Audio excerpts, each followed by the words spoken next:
అందరికీ welcome to Harika vlogs. ఈరోజు ఇంట్లో టేస్టీగా స్వీట్ కార్న్ శాండ్విచ్ ప్రిపేర్ చేసుకుందాం. మనకి కావాల్సిన ఇంగ్రీడియంట్స్ వచ్చేసి ఆనియన్, టొమాటో, మిర్చి, bread slices and boiled sweet corn. వీటన్నిటిని మనం చాప్ చేసుకోవాలి. చాప్ చేసుకొని ఒక ప్లేట్లో పెట్టుకుందాం. తర్వాత బ్రెడ్ స్లైసెస్కి గీని పేస్ట్ చేయాలి.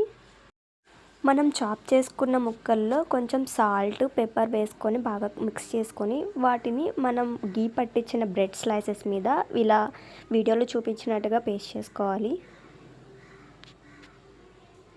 దానిపైన బాయిల్డ్ స్వీట్ కార్న్ ఉన్నాయి కదా, అవి కూడా వేసుకోవాలి. తర్వాత నేను మిల్క్ మిస్ట్ చీజ్ తీసుకున్నాను. ఆ చీజ్ స్లైసెస్ని కూడా పేస్ట్ చేసుకున్నాను.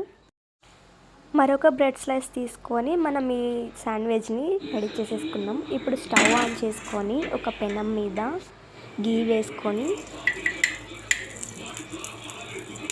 గీ కొంచెం వేడయ్యాక మనం ప్రిపేర్ చేసుకున్న శాండ్విచ్ని ఇలా పెనం మీద బ్రౌనిష్ కలర్ వచ్చే వరకు స్లైసెస్గా అటు ఇటు తిప్పుకుంటూ వేయించుకోవాలి.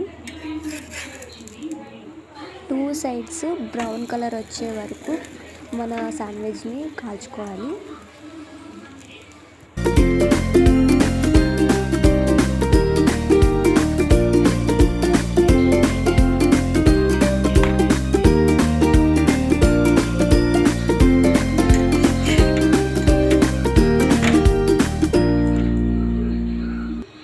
మన స్వీట్ కార్న్ శాండ్విచ్ రెడీ అయిపోయింది. ఇప్పుడు ప్లేట్లోకి సర్వ్ చేసేసుకొని ఇలా సాస్తో తినేయడమే. Thanks for watching. Please do subscribe.